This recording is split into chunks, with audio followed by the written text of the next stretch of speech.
USA again. And Canada edition. And Canada edition. Tim is dialing in instead of from the UK. He's dialing in from Canada today, which is fantastic. I'm in Vancouver. That is a way to make it authentic, isn't it? Let's ship somebody over.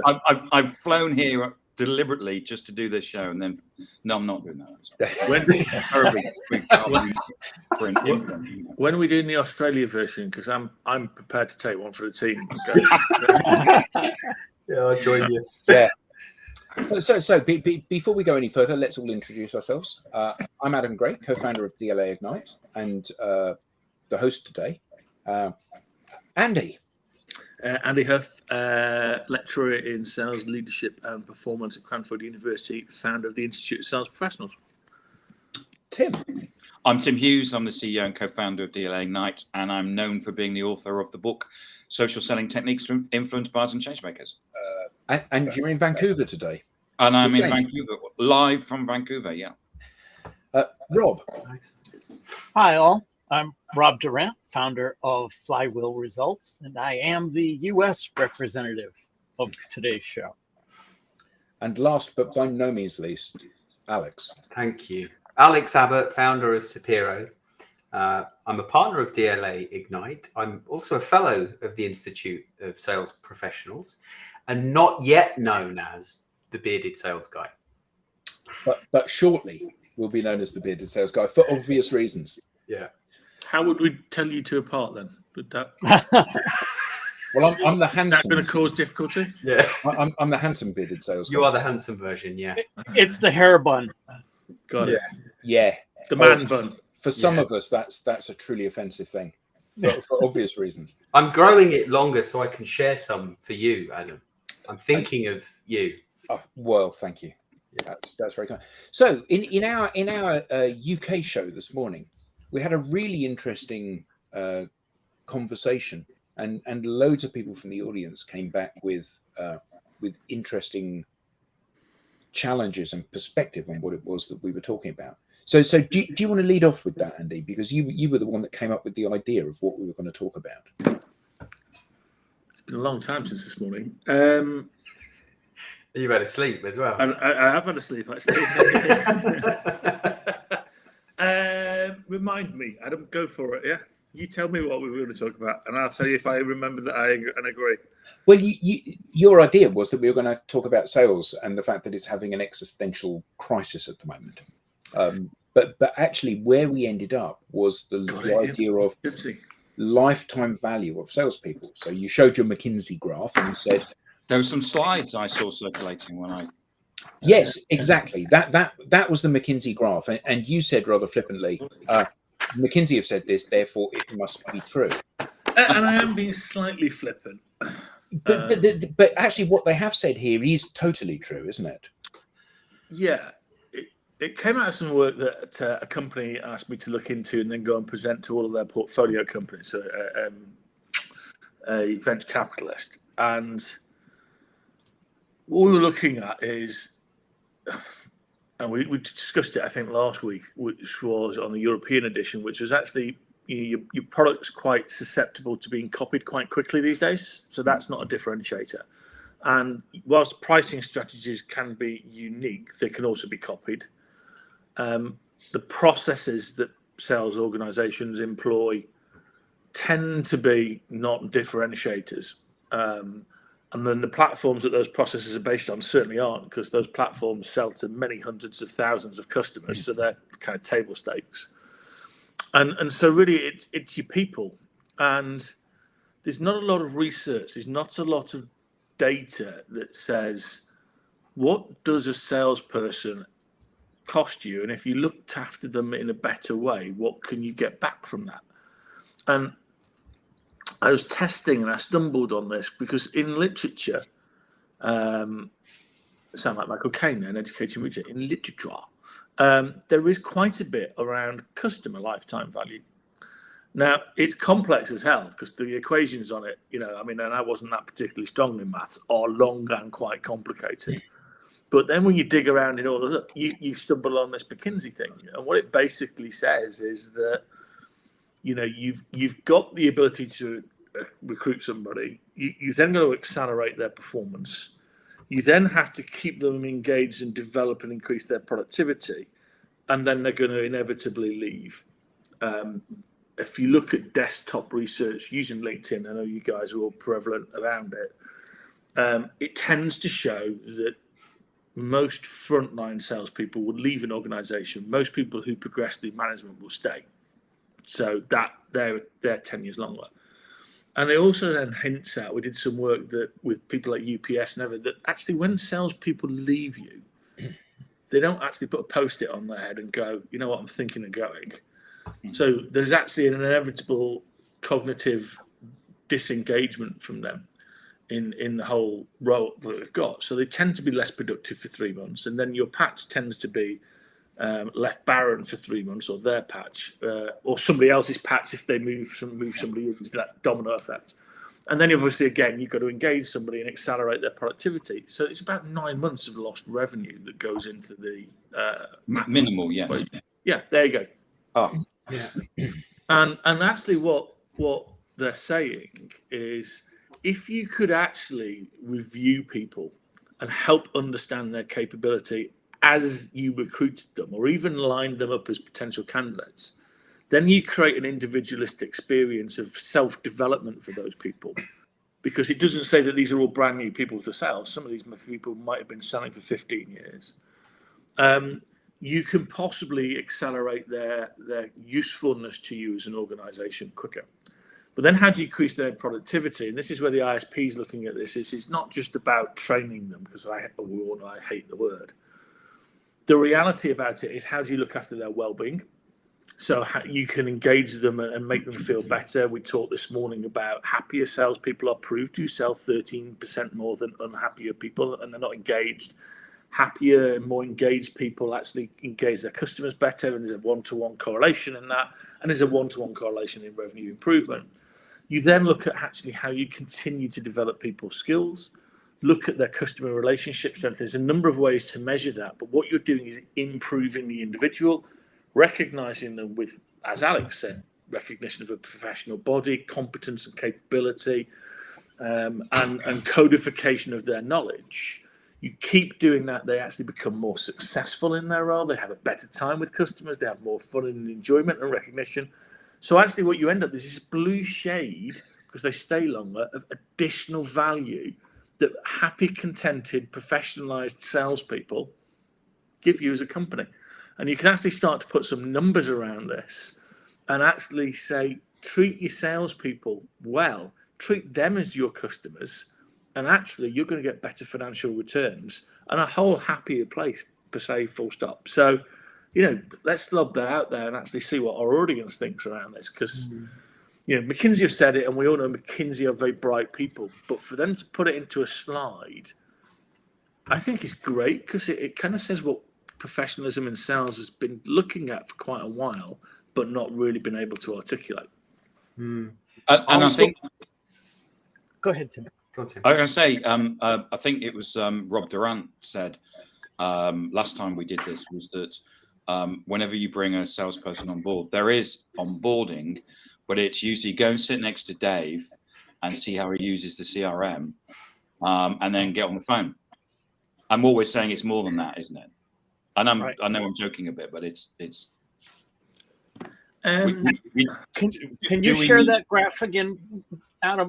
I want to point out, one can infer 3 different areas to improve this shaded blue area, but I contend there's also a 4th one. The first way is to get them to ramp faster, so get this to be even more steep. The second is this increased productivity. If you can get that higher, that's of course better. The third is this retention piece, extend the length of their tenure. But the 4th piece that is missing is actually over here to the left of day 0. It has to do with the recruiting. Empty seats don't fill quota. If you can hire better and faster, you actually start this first day here.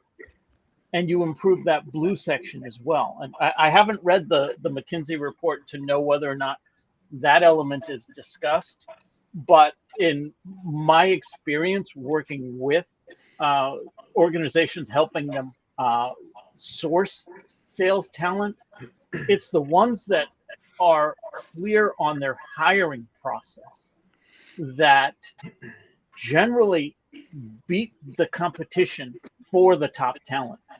If you have a clear and streamlined process, you're going to get the person to say yes, whereas your competitor is still dragging their feet on whether or not they even want to put an offer out there. Great point. Yeah. They do touch on it, Rob, and it's a great point. I like the research, I like the article, but I do think when I read it, it feels like McKinsey is still coming at it from a salesperson's perspective, and still holding the salesperson accountable for their own development. I'm not feeling like we're in this together. And there was one thing that I thought about that I wanted to kind of table and get everyone's view, not just the panel, but audience as well, is, if customer lifetime value is so important and it's considered a driving force of growth, and now we're looking at the lifetime value of a salesperson and that being a driving force of growth, why aren't we bringing those two things together and thinking about the behaviors of the salesperson and how that aligns to supporting customer lifetime value, and looking at that through the same lens? I'd be interested in people's thoughts. It's a great point, Alex. I agree with you. I think that it's a great diagram. Is there a link to the report somewhere that we've shared already? No, it's not really. It's more of an article that they released. We can send that a link to the report. I think it has to be. The two things have to be connected and brought about. Yeah.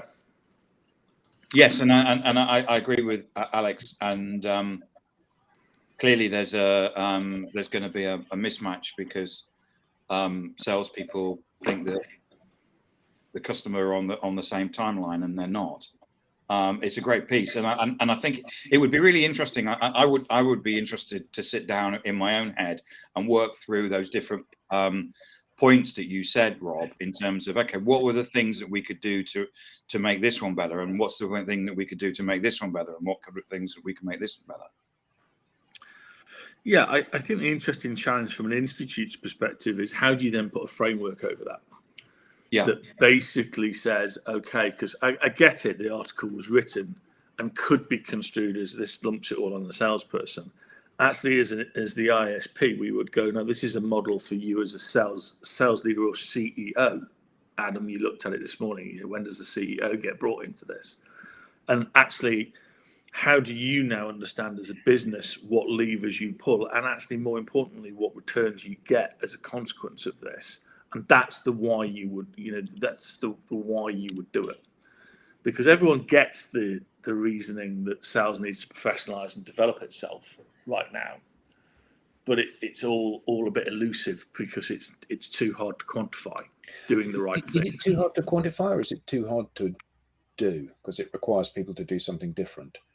So, the fact that you said, great challenge, and I quote, it's well documented that happy salespeople outperform unhappy salespeople. Okay, that's common sense. That's stating the blindingly obvious. However, most salespeople are unhappy, and they're unhappy because they get put under ever-increasing pressure.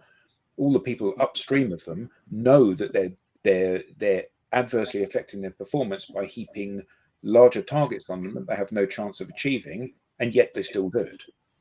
Because there's still this belief that last year you made 80% of your number. This year we need to sell more stuff, so I'll increase your number, knowing that you'll make 80% of it. Actually, all that happens is you go from year to year to year feeling grossly unhappy that you shouldn't be in sales because you're never achieving what's set for you. This is fundamentally damaging to both the business and the individual, isn't it? Yeah, it is, because we've not. There's two things businesses are afraid of. The first thing is actually letting salespeople behave and be given free choice and behave as adults. So we still treat salespeople on the whole as if they're in a classroom. Yes. Because we train them, and we do that because we have comfort that it's the easiest thing to control and do. And it's not, when I say control, I wouldn't say basically it's the big stick. I think people just fear that it's immeasurable and becomes this great big unwieldy thing. If you've got 10,000 salespeople, I mean, you guys worked at Oracle, yeah? Oracle's a huge sales force. If you say to Oracle Salesforce, tell you what, we're going to employ this concept called self-directed learning, and you take ownership of your own development. So you think about the soft skills, take all the product crap out of it and park that somewhere else, and the process crap about how you go follow the pricing principles and all that. But if you think about how you think about your social selling skills and capability, and if you think about your stakeholder management capability, and if you think about your trust and relationship management capability, think about these things in a competency stack. And where do you think your deficiencies are? Where would you like to focus? It causes them to have a complete meltdown, because if I've got 10,000 salespeople, just imagine we get to at least 2,000 that have rough commonality of what they want to achieve, and everybody else is all over the scatterboard. I've got how do I track it? How do I measure it? How do I measure the impact of that?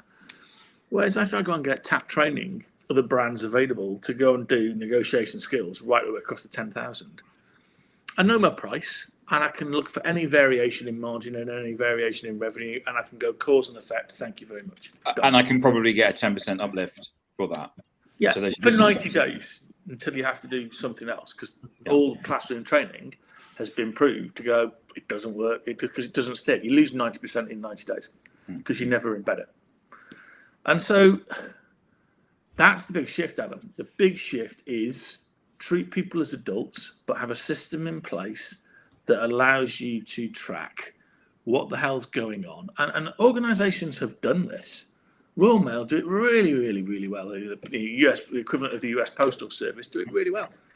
They can track individual learning with the Institute's help, shameless plug, but they do 6,500 hours plus of individualistic learning per year, and they can track it and bring it back to sales manager, so they can look at the culture of the sales management team, and then they can actually track it to performance, and it works. But it's just scary, isn't it, that we might actually have to trust salespeople and trust their learning and trust their judgment. Yeah, what was really funny was when you said about you worked at Oracle, and this is what we have to do about empowering these people. To Tim's face when he was trying not to laugh at that. No, but that's true, isn't it? It's not a criticism of them. It's the nature of large sales forces.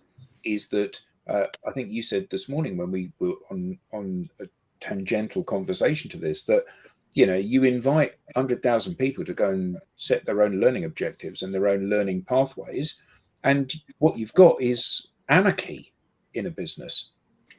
And even though what you're hoping is that I will pick up the ball and run with it, and I realize that I need development in certain areas, and that's where I'm going to focus my learning efforts, actually most organizations, particularly established organizations, run a culture of control, don't they?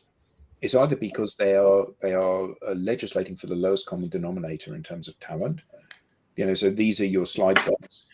This is how you need to present them, which kind of doesn't require a huge amount of skill to just parrot something back that you've been taught.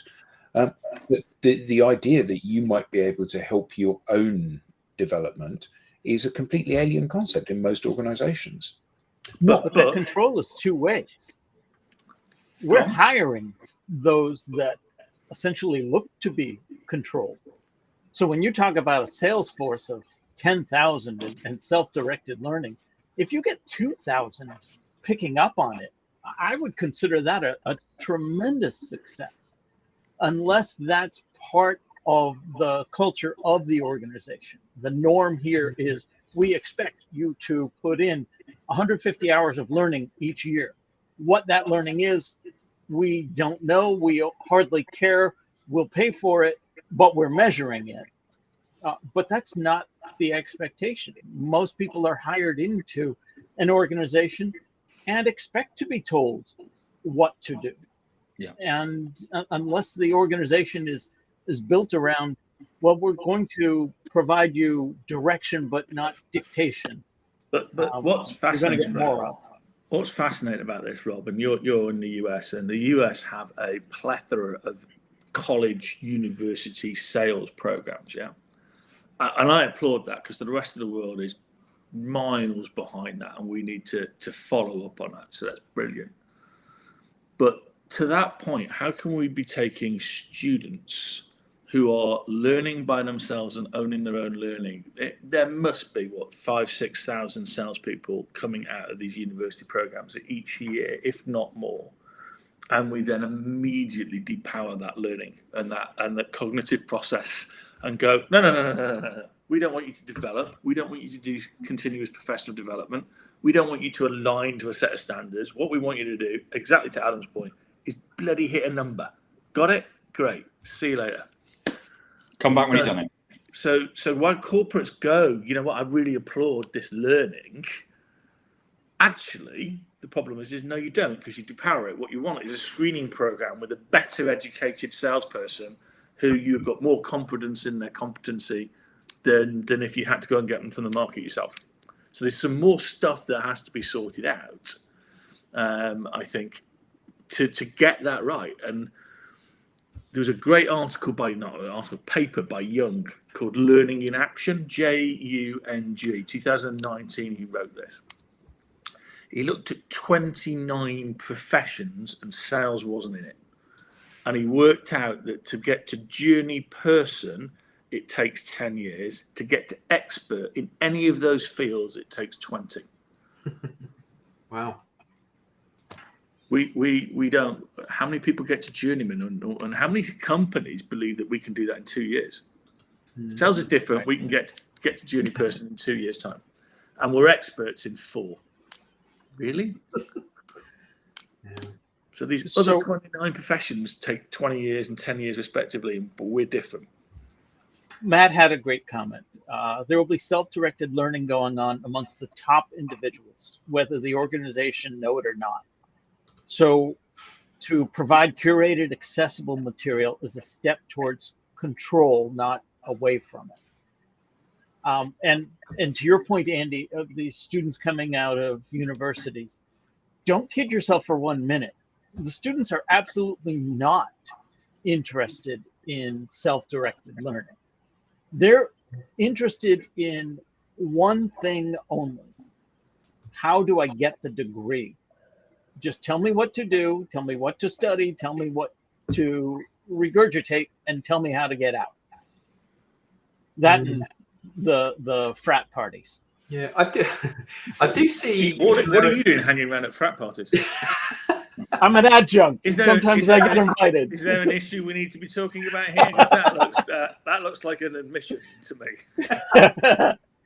Yeah, I do see more so in America and Canada, companies providing learning and development budgets to the individual, and sales people having the freedom to spend that money how they want, within reason.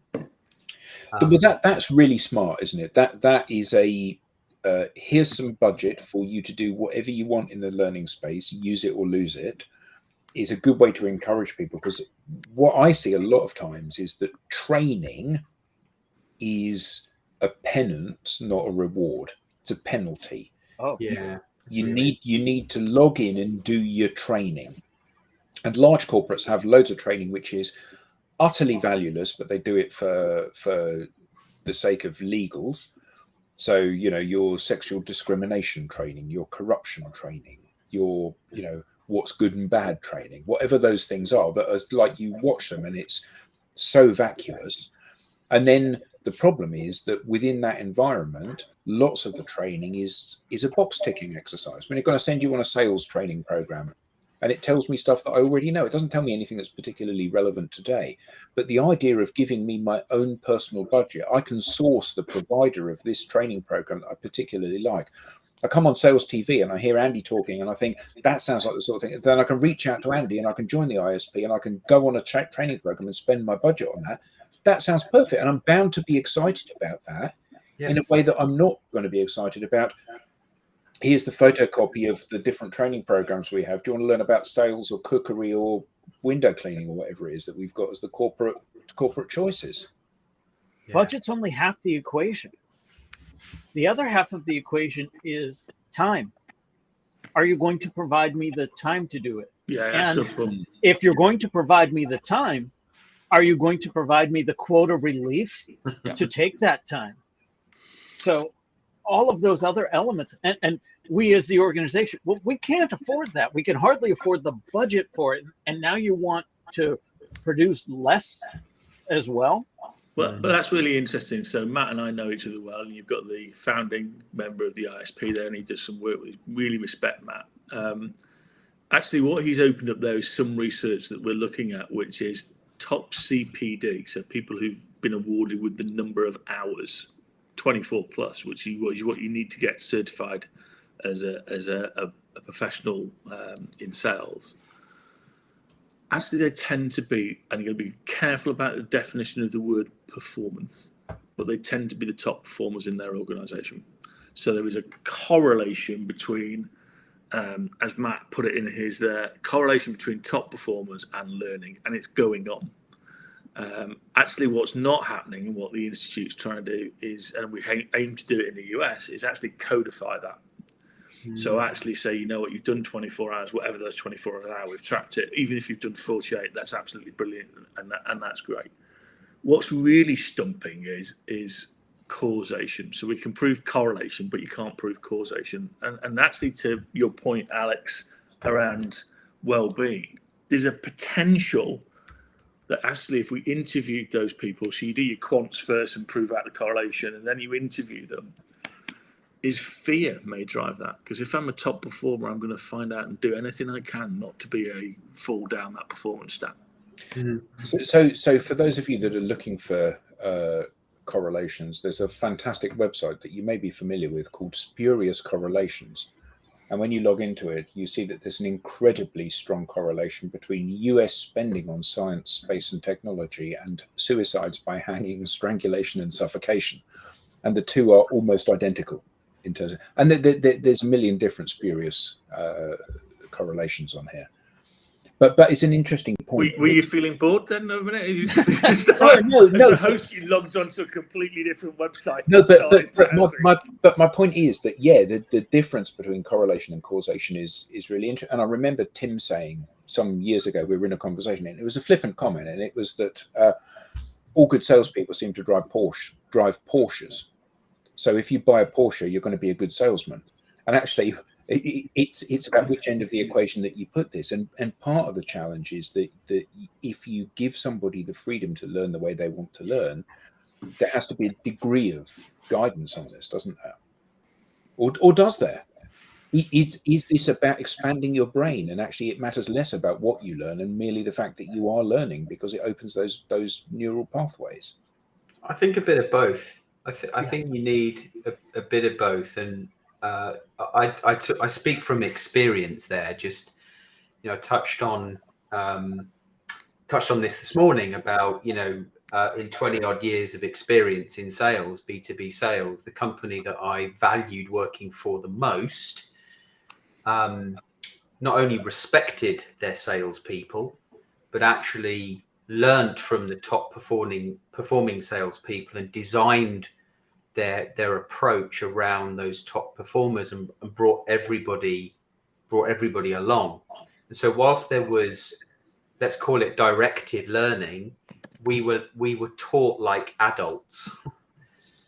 We were brought together, we were given things to do that we could go off and practice ourselves, learn ourselves and practice ourselves. But equally, we had some structured learning that we had to follow.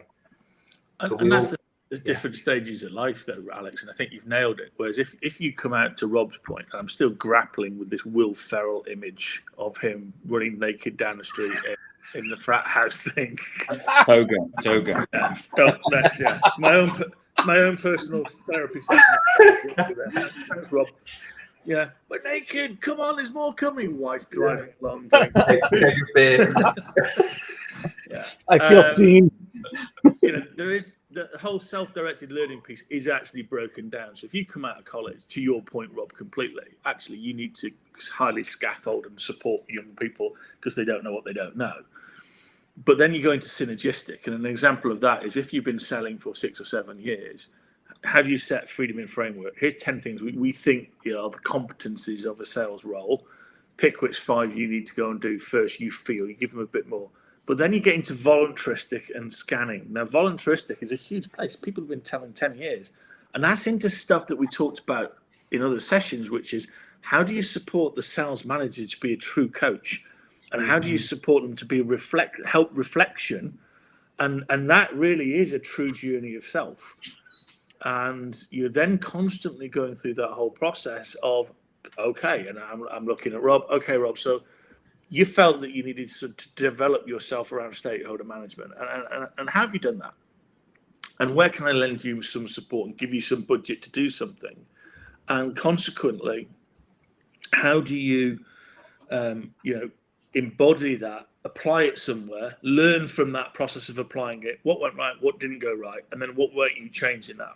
But the issue is then connected to something else, which is great that you always unpack. Says, actually, Rob doesn't trust me as a manager because Rob thinks that I'm going to ask him a question in this process or 2 questions. Well, the first question would be, what's your number?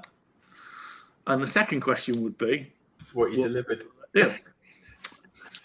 And it actually is we do need. Paul Devlin did this, and he proved that it took 6 months of those questions not being asked for Rob to trust me. And he then went, actually, this is about me. This is about my personal development, and this is great. And that goes into other kind of research that talks about servant leadership in sales. And the servant leadership and trust you have in your manager will play a big part on that diagram. That engagement and almost inspiring of people to keep them longer, it's the manager's role to actually figure out how they develop people to that. Yeah. And it's like, to Rob's point, it starts in the hiring process. I'm amazed often to hear about sales leaders hiring people without excitedly talking about the coaching and the onboarding that they're going to get, and the strength of the value proposition that they have, and how much support they're going to get to sell. I still hear, well, we're looking for a self-starter. They need to come in and get on the phones and develop their own pipeline and make it happen. Do you know why the hiring managers aren't excited about talking about the coaching? They don't know how. They don't do it. They were hired to make a number. They did that. They did that pretty well. So they got promoted into a role that has completely different skills necessary to be successful. And do you know what they get in terms of development of those skills? They tune into SalesTV. That's really about it. If they've done self-directed learning, sure, but that's not the norm. That's not the expectation. Yeah, you're right. And I was at a conference in Holland, another one, and somebody on the panel asked, or somebody in the audience asked me a panel and goes, "What's your view on sales coaching?" And I went, "Define coaching." Because actually, when you properly get into it, there's a lot of different styles and types of coaching. And one end of it is complete transformational coaching. And if you're doing it around the individual, how prepared are you for someone to turn around and go, "You know what? This is a shit job and I don't want to do it. And I'm going." And therefore, we continually, Rob, to your point, hanker and go, sales coaching is, let's read a book about sports. if the All Blacks can do it and we can apply the All Black methodology in our sales team, we are doing great coaching. And he go, no, or reading the Alex Ferguson book about how he managed Manchester United for the last 30 years. Great, nailed it. That's it. I mean, you know, he was well known for kicking the tea urn across the dressing room a lot of the time at half time, which I've never seen a sales manager do, thank the Lord. So, you know, we just completely misaligned to it. You're right. So we don't prepare people for that future role. And actually, back to the diagram, how engaging would it be if we said, you know what, you might not make manager in this, so we've only got so many management roles. But if we develop your skills to be a sales manager and coaching skills, and then we look instead and actually add this kind of really weird concept that you double up on the R of retention and actually call it release. And think about it as a dove.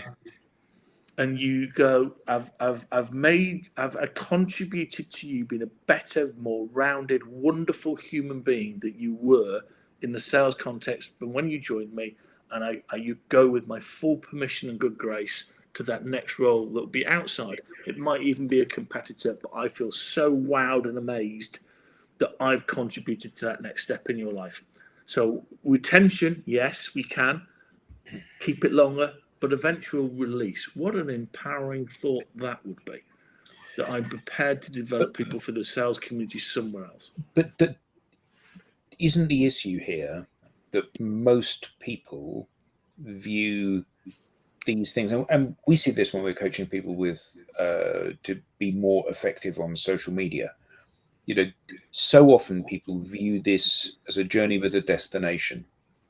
So I'm doing that when I'm building and coaching my team.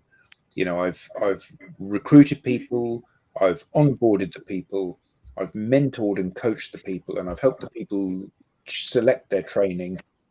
And now we're done. Now we can get on with the business of doing business. And actually, the idea that I've developed you and now you're going to leave and someone else is going to have to, I'm going to have to go through all that with that person as well. That's the issue here, isn't it? Like we see with social media, people see that developing their profile, developing their network, developing the skills that they need, they get to the end of it and they go, oh, I'm done now. Well, no, you're not done. This is like eating healthily or going to the gym. You know, it's not like you're going to go to the gym for 6 months. You're going to go to the gym 3 times a week, every week, forever, because that's what you need to do.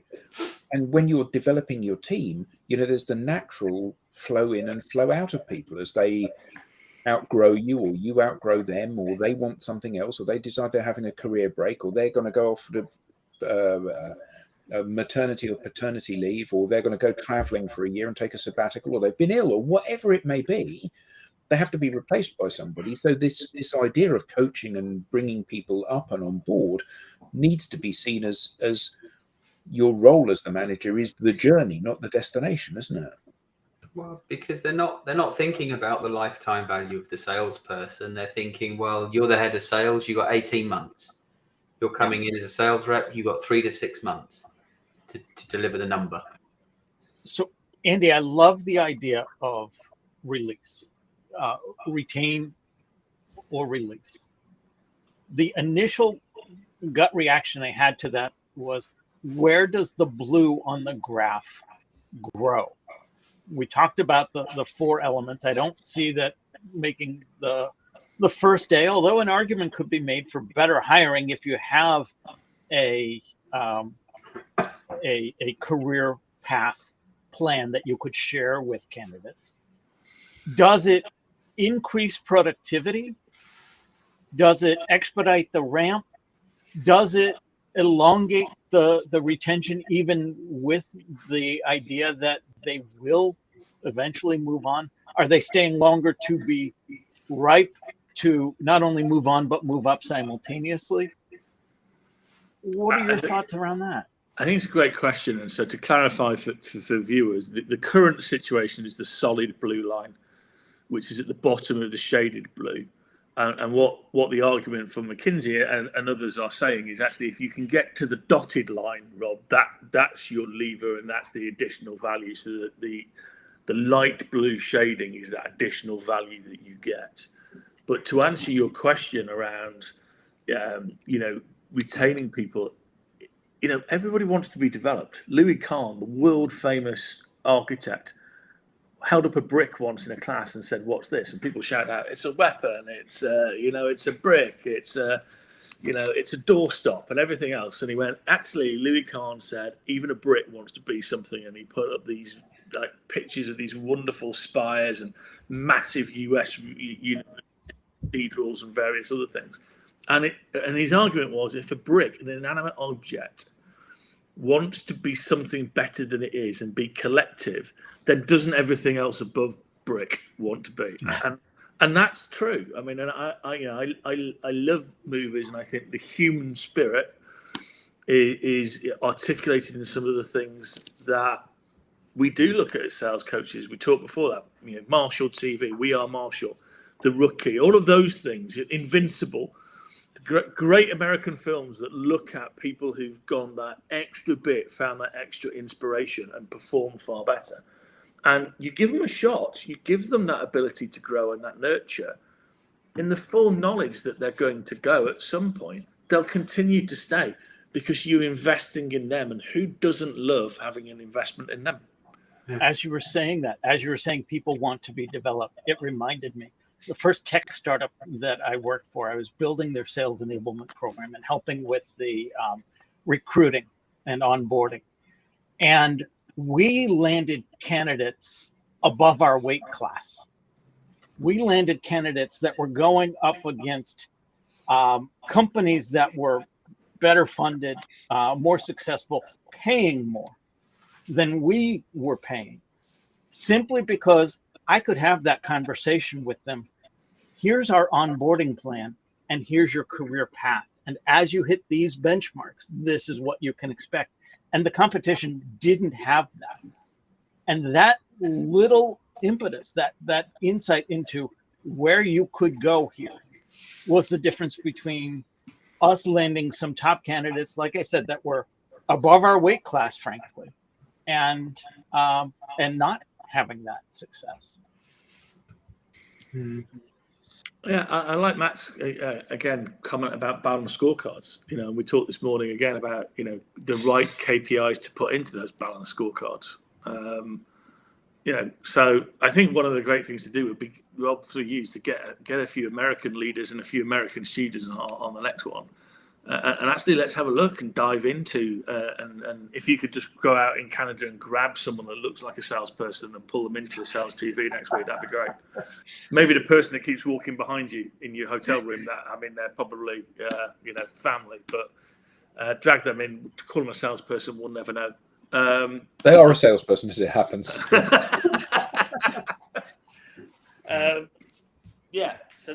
So to me, I think that's a great thing to do, because we've got to explore these ideas and find the best practices and share those with people. Yeah. I like the idea of the scorecard. I think it's even more powerful when the sales team, the sales force, feel like it's tailored for them, rather than it's just been taken off the shelf, another methodology, another scorecard. It's actually based on them and their business and the job that they need to do and the things that they need to focus on. Yeah, I think that's absolutely right. And I think that one of the things that we had identified was that the place that we get the most traction is in the coaching bit that happens at the end, where we're offering a totally individualized service to people. So, this is not because it genuinely tackles your issues. So the issues with your accounts, your territory, your whatever, but also it tackles your own self-limiting beliefs. I'm not good enough. I can't do this. I don't know how to tackle this problem. And actually, that's different for every single person. Tim finds it really easy to sell stuff because he's selling into high tech. I'm selling into bio, and that's a really difficult industry. Well, actually, it isn't. It just means you need to develop different skills in a different way to do that. And I think that one of the things that every person needs is that individualized thing that tackles their issues and their barriers, rather than assuming, as you said, Alex, that it's just an off-the-shelf thing. Everybody, sheep-lipped, everybody gets the same treatment. Yeah. It's a good comment there from Dan. Absolutely. Yeah. So we've all stopped there because it's such a good comment. So already, so what a professional broadcasting crew! It's just like, let's all go that way and look at this. Well, we're at 45 minutes, which is what we normally run for one of these. So thank you, panel. Thank you, America. Well, North America in all of its forms. And thank you, everybody in the audience, both the watchers and the commenters. And we hope to see you at the same time, the same place next week. And until then, have a great week, everybody, and happy selling.